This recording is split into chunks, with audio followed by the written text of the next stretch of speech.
Hello everyone, and I'm going to be reacting to the second trailer of Pokemon Scarlet and Violet that just came out today. I'll admit, I have already seen it just to see a few things, but it's interesting to say the least. And I'll give my thoughts and theories at the end.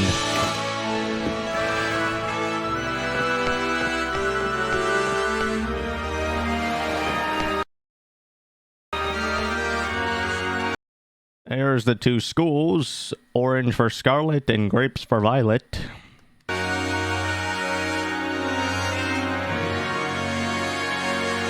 Those look good.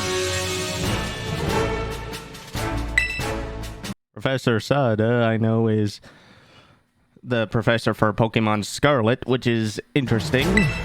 And this is Professor Toro for Violet. Gotta admit, this is actually the first time in any Pokemon game that we've had two professors for each game. Seriously, this is a new one, which means the story will unfold differently. There are the starters.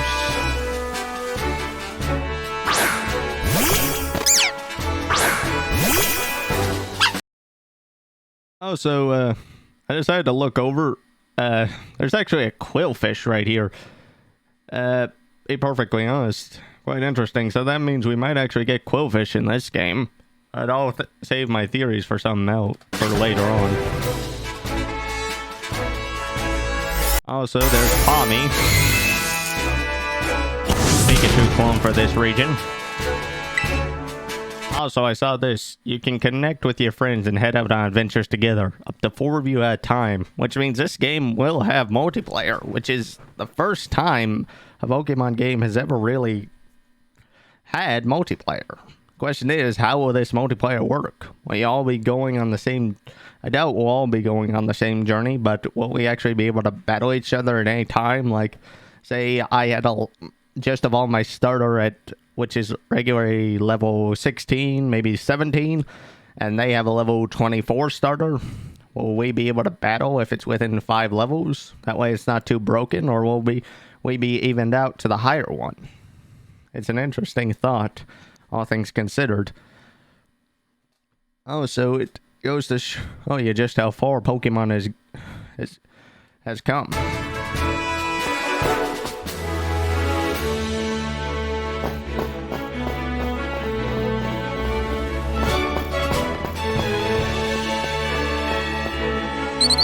Fletchling, Flappy.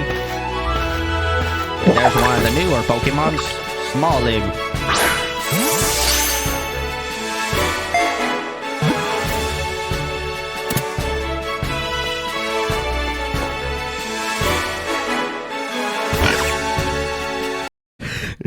I still can't get over the fact that they named this Pokemon Lechonk. Okay, quick side note here. I actually saw a tweet from Patters. I know I'm a fairly small YouTuber, but his tweet was quite funny. It said, you are officially not allowed to nickname this Pokemon. You are to keep it like this. And to be perfectly honest, I don't particularly blame him. Also, I got to admit, the way the battle screen looks is pretty cool. You know, admit, it gives you a good 3D version, instead of you actually being locked into just, you know, seeing what the Pokemon is seeing. You're actually seeing from the side, which is interesting. Also, the whole battle Pokemon bag and run thing looks pretty clean. Also, I'd probably only name my Lechonk if I add it to the team Lechonky or Lechonkster. Or Lechonky Boy. It'd probably be funny to name him any one of those. But still, keeping it Lechonk. But then again, I can actually picture quite a few people literally just capitalizing his whole name and saying Lechonk with a few exclamation points. It'd be funny, but still. Also, I'm curious to see what this thing will evolve into. After all, we've got Tepig that evolved into Emboar and Spoink that evolved into Grumpig. So it'll be interesting. Oh, so apparently this thing's called the Hog Pokemon. So it'll be interesting. It might turn into... It might have a large tusk like other boars and stuff, but who knows? But that's just a theory.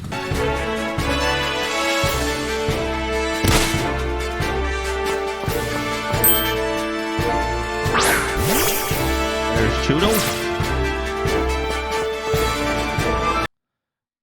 There's the Pokemon Center. People have been calling it like a kiosk. I've never really seen a kiosk myself, but I looked it up, and I think that's a pretty fair statement, all things considered. Also, it's interesting. You literally got 3 in 1 all on one side. The Mart, the Pokemon Center, and this is probably for your storage.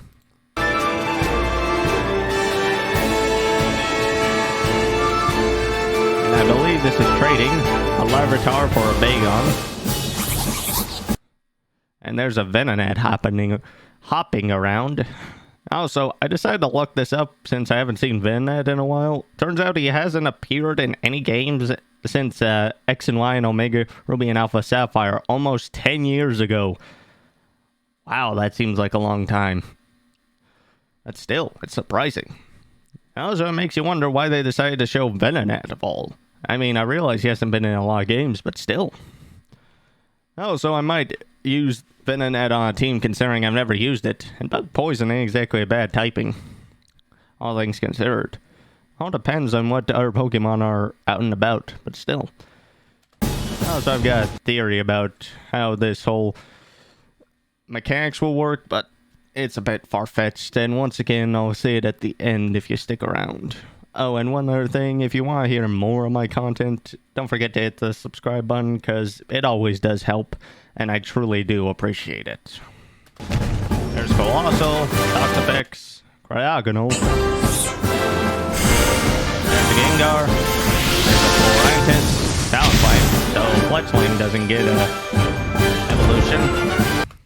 There's a ground, a rock tower, fire, and grass. But I'm not sure if people will notice it, but take a look at here. There's stairs here. So I think all of them might be actually towers in this region.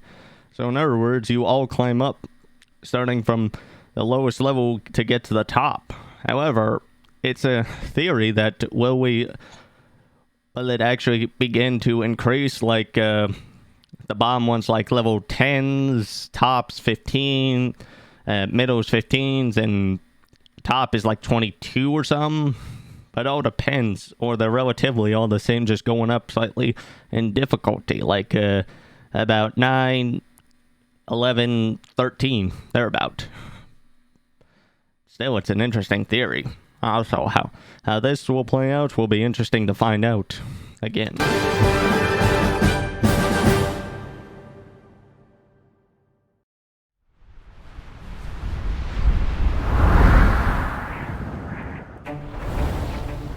Here come the legendaries. Every time I see this, I still get hyped. Oh, there he is. Oh, and there's the Jets. Oh, I admit they both look pretty cool.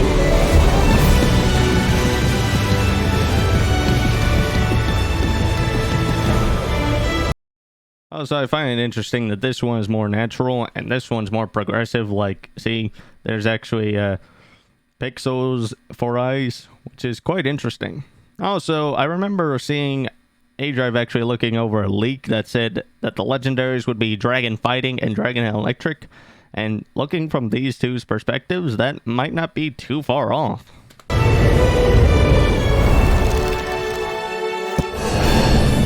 There's the cover art, which looks very impressive. Scarlet and Violet.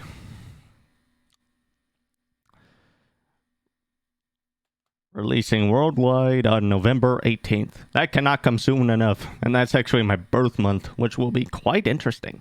It'll be a good, excuse me, birthday present to get myself. Also, another side note, I remember seeing some that I actually find kind of funny that said, I can't unsee this. They actually compared the Scarlet Legendary to Kamen Rider Drive, because that partially looks like a tire, and Kamen Rider Drive usually has a tire slightly attached to his chest. So it's an interesting thing. Now let's continue on a little bit, because there's one last part that partially made people question. People think that this might have something to do with the mechanics. which is an interesting thing. But people can't really tell what it is. Let's face it, when Generation 8 came out, nobody was expecting literally Dynamaxing to come out of left field. Literally, Pokemon turning into 8-foot tall behemoths. Actually, not 8 feet tall, 80 feet tall. My bad. Seriously. And Duraludon turning into a literal skyscraper. And we got Chunky Pikachu back as a Dynamax form.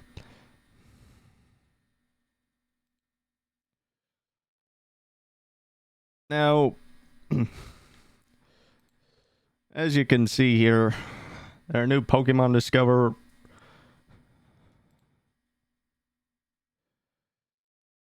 As you can see, it says the newest chapter in the Pokemon series are coming to Nintendo Switch. Pokemon series has taken an evolutionary step, allowing you to explore freely in a richly expressed open world. Offers an open world experience that only the Pokemon series can deliver, one welcoming even to newcomers to the series. They officially say it's an open world. Let's face it, all of us who have played Gen 8, the wild area wasn't really open world, it was just an open area where you could see the Pokemon. But that means they're actually taking inspiration from Legends Arceus. You can experience a new style of adventure with a world that is free to explore at your leisure, and not in any order dedicated by the story.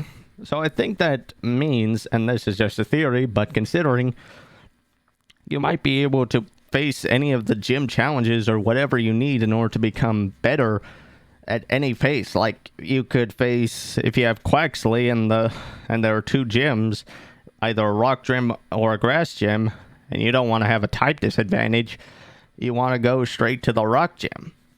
And then after a while, once you got a flying type, you go to the grass gym. Grass gym, then a fire gym. That's all things considered. Which, once again, is an interesting concept because if I remember correctly, the last time we could actually beat any Pokemon gym in a way was in Johto, when we went to Kanto after we beat the first champion. It also says, you will, of course, journey to hone your skills as a Pokemon trainer, but many more discoveries and stories await. Meet a variety of people and Pokemon, and adventure in the world of Pokemon the way you want to. Deeper experience with multiplayer gameplay. Along with series staples such as trading and battling, you'll be able to explore locations of the region in these games with other players. You can discover new Pokemon and explore unfamiliar areas with your friends and family, opening the door to a new adventure. So it isn't. So once again, it's curious to see what this will truly lead to. So the question is, judging from this picture right here, 4 players can actually be in 4 different areas if this is what goes, and they all pretty much split up, which means they're not limited. Also, people have mentioned that orange is for Scarlet and purple is for Violet. Gotta admit, that's an interesting way to take on it. But also, it's curious to see if you actually play, it says up to 4, which means you could have 2. It means if you had one person playing Scarlet and one person playing Violet, the story may unfold differently for the two of you. Because it said, as I believe it said,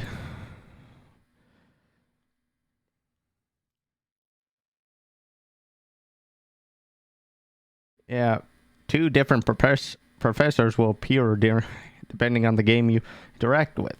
Sada's in Scarlet and Turo is in Violet. Your friend Mona has a sunny and energetic disposition. She loves Pokemon battles. She's an experienced Pokemon trainer and serves as a reliable guide for you on your journey. She has undisputed skills in battle, though it also seems she is not the best at throwing Pokeballs. Now that's an interesting thing. Does that mean you could actually miss Pokeballs? Because that might be, or it might just be that's actually a comedy routine. Also, it's interesting that her outfit changes depending on which game you're playing as well.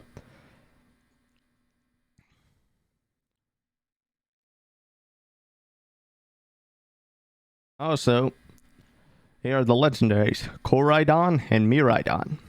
According to Japanese, Mirai means future and Korai means past, I believe. Which means this might have to do with past and future.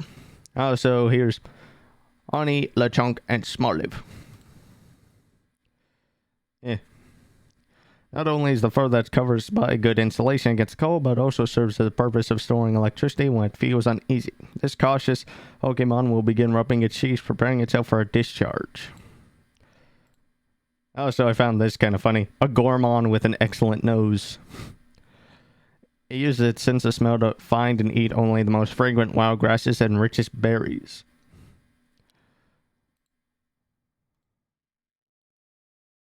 Also, apparently all three of these Pokemon are used by Nemona.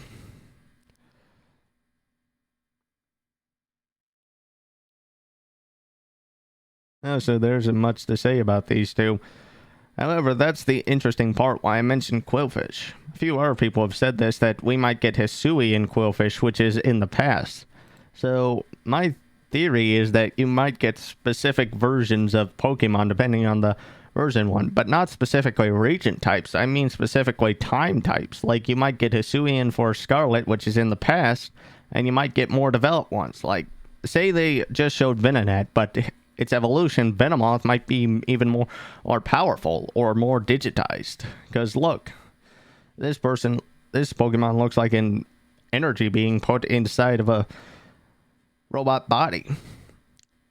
However, it's possible that this is a spirit.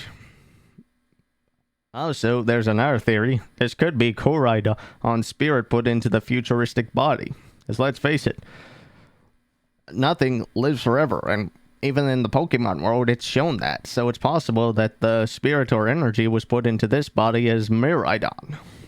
Two sides of the same coin. Same Pokemon, different ways to work. That would also explain why it shares the same typing, which might actually be Dragon. Also, it's possible that we might actually... that if it is in Scarlet and Violet, if you do end up going to the future, you might actually see Pokemon become extinct. Other than the Pokemon you just know. Also, it actually states, I'm not sure where, that these two games will actually have diversing ways of how the game will progress. Like, this one is focused more on future and development. This one's more like in the past and tradition. Which, once again, shows to see how different this will be. Also, I said this before, but go ahead and comment down below which team you're on. Team Scarlet or Team Violet? Also, I never asked any, since I didn't make any videos, but which star are you on?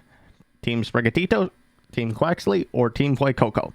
I'm mostly Team Play Coco, but I switch around depending on what the final evos are. But for now, Play Coco's my jam, and Scarlet is my jam as well.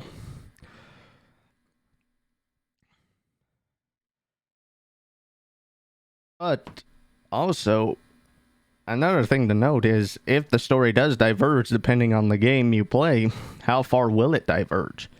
I mean, it's a possibility that these professors will appear in each game, but you won't talk to them as much. Like, if you play Violet, Sada might appear once or twice, talking about how tradition matters, while Toro focuses more on progress. But how this all affects each other will definitely be a way how things work.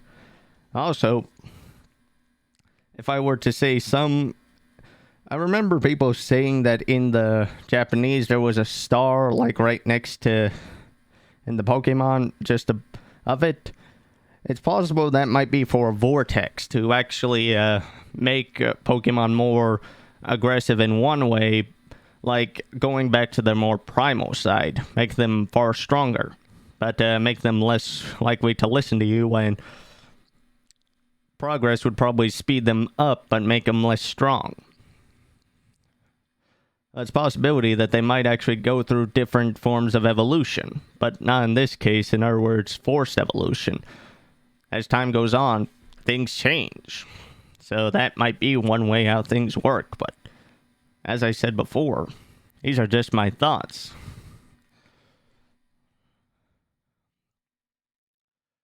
But either way, I do look forward to what comes next. Probably in the next few months. But till then, later, everyone.